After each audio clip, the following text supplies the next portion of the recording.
नमस्कार दोस्तों, आप सबका इस ट्यूशन बॉक्स यूट्यूब चैनल पे हार्दिक स्वागत एवं अभिनंदन। और आज हम बात करेंगे रासायनिक अभिक्रियाओं से संबंधित वेरी इंपॉर्टेंट चैप्टर है। और साथ ही जैसे कि हम चैप्टर पढ़ रहे हैं उसके साथ में इंपॉर्टेंट क्वेश्चनों की बात करेंगे। तो आइए मेरे साथ में जुड़िए। ये जलवा है, इस जलवे को बरकरार रखना। साथ ही मैं आपको बता देता हूं कि रख हौसला वो मंजर भी आएगा, प्यासे के पास चलकर वो समंदर भी आएगा। ना थक कर बैठे मेरी मंजिल के मुसाफिर, वो मंजिल भी मिलेगी और मिलने का मजा भी आएगा। तो देखिए मेरे साथ में जुड़िए रासायनिक अभिक्रिया एवं समीकरण से संबंधित। तो सबसे पहले आपको चैप्टर का नाम दिखाई दे रहा है, पहला ही चैप्टर है एनसीईआरटी साइंस 10th क्लास की जो हमारे पास बुक है उसका पहला ही चैप्टर है, इंपॉर्टेंट चैप्टर है। और छोटा सा चैप्टर लेकिन इतना मतलब खुद के अंदर अहमियत रखता है कि मैं अच्छे नंबर आपको दिलवाऊं ये चैप्टर। तो आइए बात करते हैं इस चैप्टर से संबंधित रासायनिक अभिक्रिया एवं समीकरण से संबंधित। सबसे पहले देखो इस चैप्टर में हमें ध्यान में क्या देना है। इस चैप्टर में क्या कि मैं एक छोटी सी आपके सामने एक समीकरण लिख रहा हूं। मैंने आपको बोला कि कोयले का दहन, तो मैं एक छोटा सा उदाहरण लेता हूं। कोयले का दहन, कोयला का दहन। अब देख मेरे पास एक छोटी सी समीकरण है C+O2 CO2। अब हमें इसके बारे में समझना क्या। सबसे पहले देखो ये पूरा का पूरा जो बेसिक है वो यहां पर है, आपके सामने है। इस चैप्टर का जो भी बेसिक है वो आपके सामने है। अब कैसे है वो आप देखना। मैंने लिखा है यहां पर कार्बन, और कार्बन को वायु की उपस्थिति में गर्म किया जाता है तो कार्बन डाइऑक्साइड का निर्माण होता है। हमें ये इस बात को नेग्लेक्ट करते हुए हमें किस बात पे फोकस करना है वो मेरे आप सामने देखो कि जैसे कि आपको ये दिखाई दे रहा है C+O2 और CO2।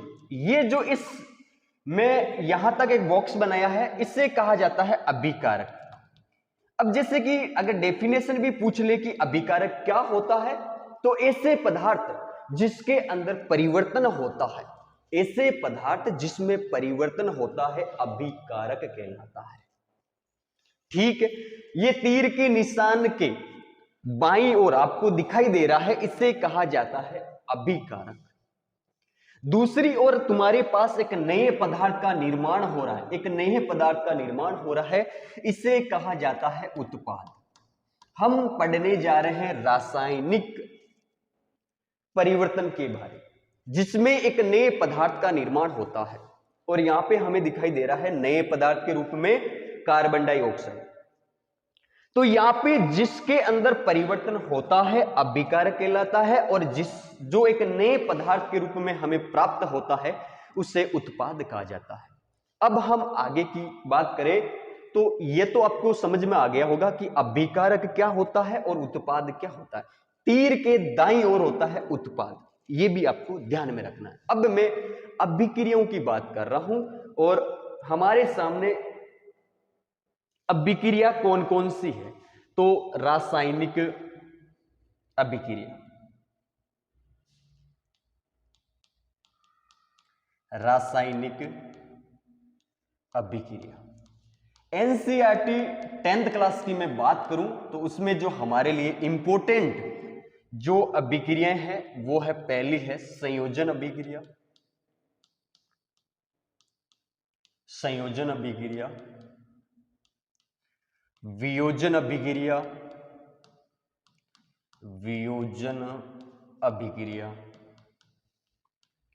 विस्थापन अभिक्रिया,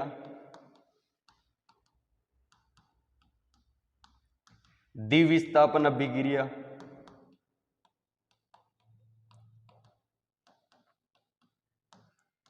ऊष्माक्षेपी अभिक्रिया, ऊष्माशोषी अभिक्रिया,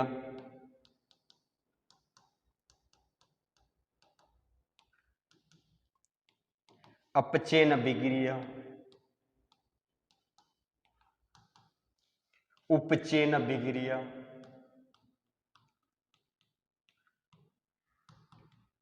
और इसके बाद है रेडॉक्स अभिक्रिया। ये हमारी एनसीईआरटी के अंदर अभिक्रियाएं। हम सबसे पहले पहला ही टॉपिक संयोजन अभिक्रिया, इसके बारे में हम बात करेंगे। मैं एक बार इनका इंट्रोडक्शन आपको करवा देता हूं, नॉर्मल बेसिक आपको बता देता हूं। संयोजन नाम से पता चल रहा है कि संयोग होगा। क्या होगा? संयोग होगा। और संयोग किसका होगा? अभिकारक का संयोग होगा। दो रासायनिक अभिक्रिया, ऐसी रासायनिक अभिक्रिया जिसमें दो या दो से अधिक अभिकारक मिलकर एकल उत्पाद का निर्माण करते हैं, उसे संयोजन अभिक्रिया कहते हैं। बिल्कुल उदाहरण के माध्यम से हम इनको समझेंगे। वियोजन अभिक्रिया जिसमें एकल अभिकारक टूटकर छोटे छोटे उत्पाद का निर्माण करते हैं। संयोजन अभिक्रिया जैसे कि समझना, ये दो मेरे पास अभिकारक है और एकल उत्पाद का निर्माण कर देते हैं, ये होगी संयोजन अभिक्रिया। वियोजन अभिक्रिया की मैं बात करूं तो मेरे पास एकल अभिकारक है, ये टूटकर छोटे छोटे उत्पाद का निर्माण कर देते हैं, इसे वियोजन अभिक्रिया कहते हैं। विस्थापन, यहां पर संयोग हो रहा है अभिकारक का, यहां पर वियोग मतलब टूटना, अपघटन होना। तो किसका अपघटन हो रहा है? अभिकारक का हो रहा है। यहां पर अभिकारक जुड़ रहे हैं, यहां पर अभिकारक आपके टूट रहे हैं। संयोजन के अंदर अभिकारक जुड़ता है, वियोजन के अंदर अभिकारक टूटता है। विस्थापन, अधिक अभिक्रियाशील तत्व कम क्रियाशील तत्व को क्या कर देता है? विस्थापित कर देता है। नॉर्मल सी परिभाषा, नाम से पता चल रहा है। और तुम जब तक इन नामों पे फोकस नहीं करोगे तब तक हमें पता ही नहीं चलेगा कि ये अभिक्रिया क्या चीज है। तो हमें फोकस करना है कि विस्थापन, अधिक अभिक्रियाशील तत्व कम क्रियाशील तत्व को क्या कर देता है? विस्थापित कर देता है। जैसे कि Fe प्लस CuSO4, तो यहां पर हमें दिख रहा है FeSO4 प्लस Cu। यहां पर आयरन अधिक अभिक्रियाशील है कॉपर की बजाय, तो यहां पे इस अधिक अभिक्रियाशील तत्व कम क्रियाशील तत्व को उसके यौगिक से उस तत्व को क्या कर देता है? विस्थापित कर देता है। द्विविस्थापन अभिक्रिया के अंदर क्या होता है? आयनों का आदान प्रदान। किसके बीच में? अभिकारकों के बीच में। जिसमें अभिकारकों के बीच में आयनों का आदान प्रदान होता है उसे कहते हैं द्विविस्थापन अभिक्रिया। उष्मा सेपी, जिसमें उष्मा का निर्माण होता हो, और कब होगा? जब उत्पाद के निर्माण के साथ साथ, कब होगा? उत्पाद के निर्माण के साथ साथ उष्मा उत्पन्न होती हो, उसे कहा जाता है उष्मा सेपी। वेरी इंपॉर्टेंट क्वेश्चन, छपने वाला क्वेश्चन है कि शोषण एक उष्मा सेपी रासायनिक अभिक्रिया का उदाहरण है। इंपॉर्टेंट क्वेश्चन है यहां का कि शोषण एक उष्मा सेपी रासायनिक अभिक्रिया का उदाहरण है। इंपॉर्टेंट क्वेश्चन, छपने वाला एनसीईआरटी के अंदर जो क्वेश्चन है वो यही है कि शोषण एक उष्मा सेपी रासायनिक अभिक्रिया का उदाहरण। उष्मा शोषी, जिसमें उष्मा का अवशोषण होता है। और सारे के सारे वियोजन अभिक्रिया के अंदर हम पढ़ेंगे तीन प्रकार की वियोजन अभिक्रिया, उष्मा वियोजन अभिक्रिया, विद्युत वियोजन अभिक्रिया, और एक पढ़ेंगे हम तापन वियोजन अभिक्रिया, प्रकाश वियोजन अभिक्रिया। ये सारे के सारे वियोजन अभिक्रिया के सारे उदाहरण हम उष्मा शोषी के अंदर लेंगे, क्योंकि उष्मा ग्रहण की जा रही है उष्मा शोषी के अंदर, उष्मा का अवशोषण किया जा रहा है। उष्मा शोषी, उष्मा का अवशोषण किया जा रहा है, उससे कहा जाता है उष्मा शोषी। अगली बात करूं अपचयन और उपचयन। यहां पे नॉर्मल सा है उपचयन और अपचयन। अपचयन में क्या होता है? ऑक्सीजन की कमी, हाइड्रोजन की वृद्धि।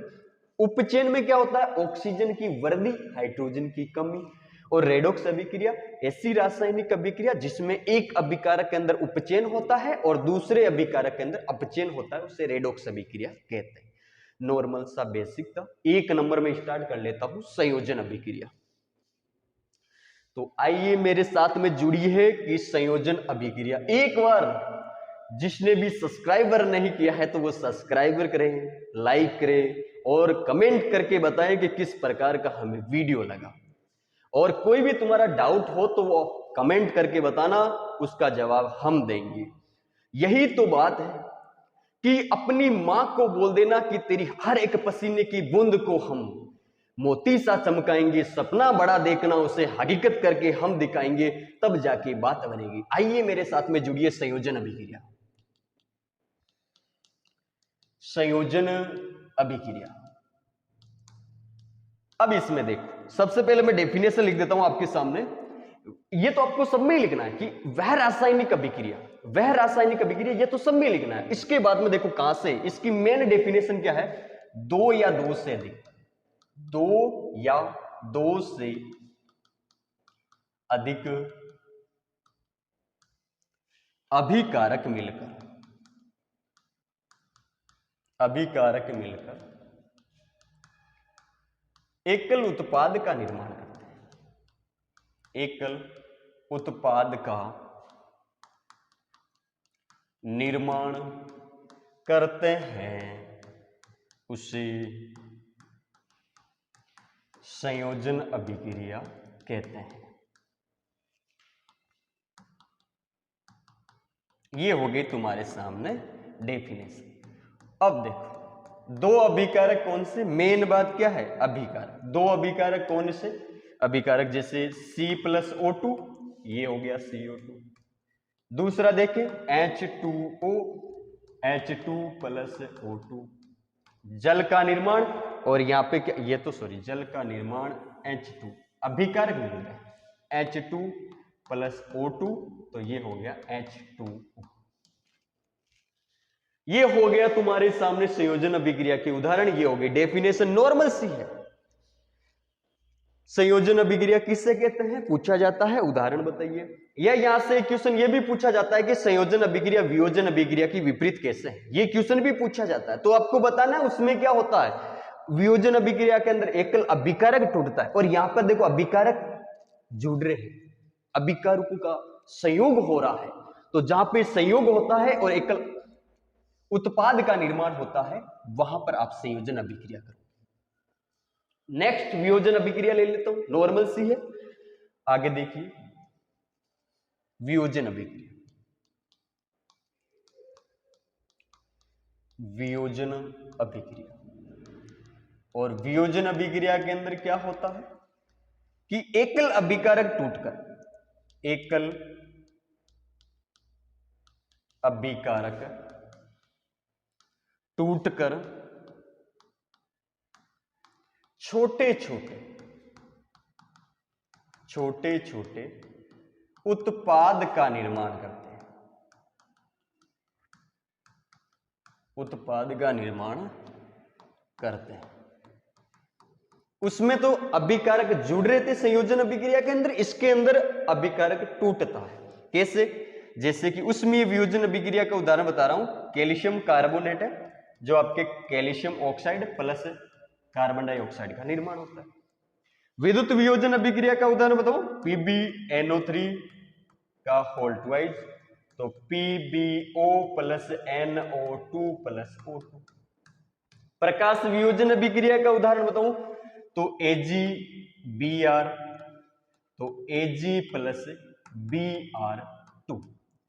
और यहां पे जो इंपॉर्टेंट क्वेश्चन है कि इस AgBr का उपयोग कहां किया जाता है, श्याम श्वेत फोटोग्राफी के अंदर इसका उपयोग किया जाता है। जो एक नंबर का क्वेश्चन बनता है यहां से कि AgBr का उपयोग कहां किया जाता है, श्याम श्वेत फोटोग्राफी के अंदर।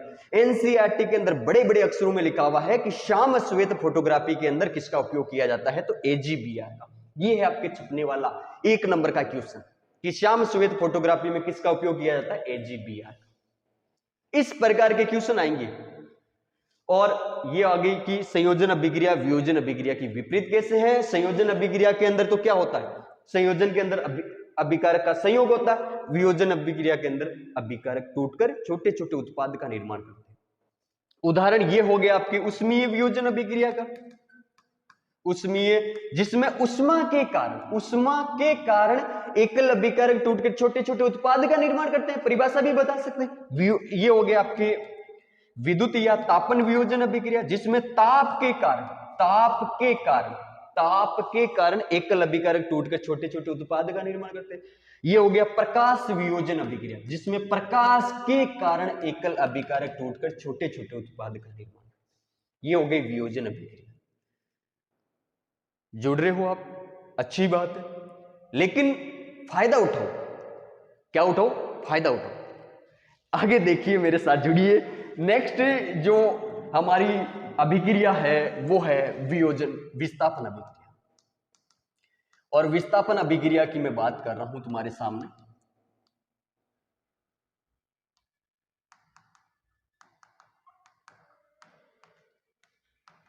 मेन बात होती है कि आपका लगाव। जब आपका मेरे प्रति लगाव और मेरा आपके प्रति लगाव और ये छपने वाले क्वेश्चन, तब जाके एक शिद्दत बनती है।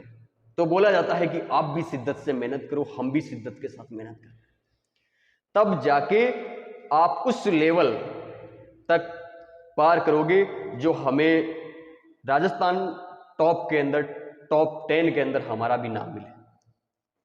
विस्थापन अभिक्रिया, और विस्थापन अभिक्रिया के अंदर मैं बता रहा हूं कि अधिक अभिक्रियाशील तत्व, अधिक अभिक्रियाशील तत्व कम क्रियाशील तत्व को उसके यौगिक से विस्थापित कर देता है। विस्थापित का मतलब है कि हटा देता है, विस्थापित कर देता है। इसे कहा जाता है विस्थापन अभिक्रिया।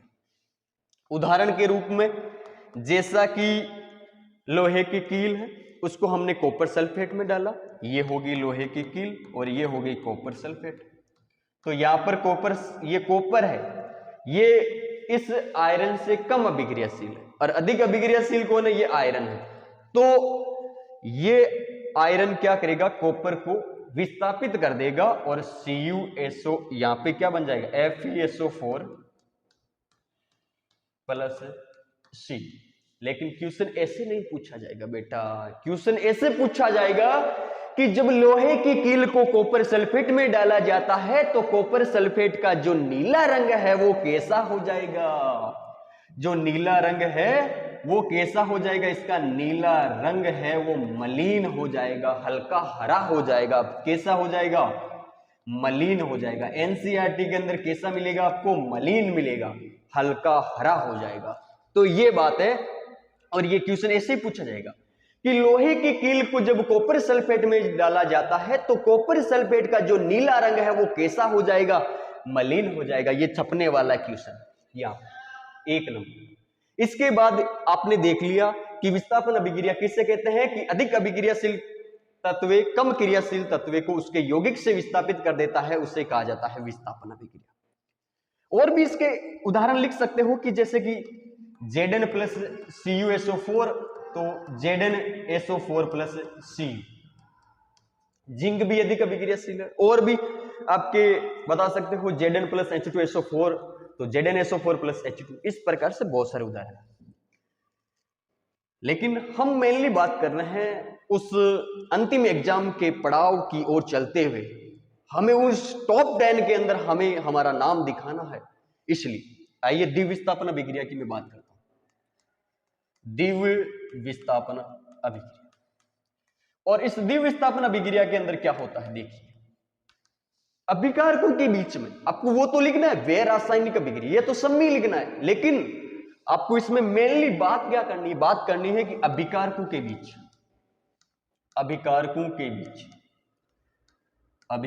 के बीच आयनों का आदान प्रदान होता है। अब कैसे होता है वो हम बात करते हैं। उदाहरण के रूप में हमारे पास है BaSO4 plus BaCl2 plus Na2SO4। अब इधर मेरे पास यहां पर सबको पता है कि बेरियम है, इस पर धनावेश होता है, क्लोरीन है, इस पर ऋणावेश आवेश होता है, सोडियम वापिस धनावेश, और यहाँ पे ऑक्सीजन SO4 आपके ऋणावेश। तो हमें पता है अभिकारकों के बीच में आयनों का आदान प्रदान, तो ये आपका जो आयन है वो किसके पास चला जाएगा? SO4 के पास, और यहां पर क्लोरीन किसके पास चला जाएगा? सोडियम के पास। तो BaSO4 जो एक अवक्षेप के रूप में प्राप्त हो रहा है BaSO4 प्लस NaCl, ये आ गया आपके पास। तो अभिकारकों के बीच में आयनों का आदान प्रदान होता है, उसे द्विविस्थापन अभिक्रिया कहते हैं। आज मैं आपको बता देता हूं कि हमने आज संयोजन अभिक्रिया, वियोजन अभिक्रिया, विस्थापन अभिक्रिया, द्विविस्थापन अभिक्रिया के बारे में जाना है। कल नेक्स्ट हमारा और वीडियो आएगा, उसमें हम आगे की जो भी अभिक्रिया है उसके बारे में चर्चा करेंगे और इसी प्रकार से आपका जो लगाव है वो हमारे प्रति रहे। और भी आपके पास अलग अलग क्लास है, जो हमारी मनोज सर है, हमारी टीम के मनोज सर है, वो आपके बीच में इंग्लिश मीडियम की क्लास लेकर आएंगे जो बेहतरीन टीम है और साथ में इंग्लिश है। और भी आपके पास इस चैनल के माध्यम से अलग अलग प्रकार से आप क्लास से देखोगे। जो भी गांव के अंदर जो चाहे तो गवर्नमेंट के अंदर पढ़ रहा है या जिसको बढ़िया तरीके से साइंस में कोई दिक्कत आ रही है, तो उसके लिए यह बेहतरीन चैनल है और आप इससे जुड़िए। धन्यवाद।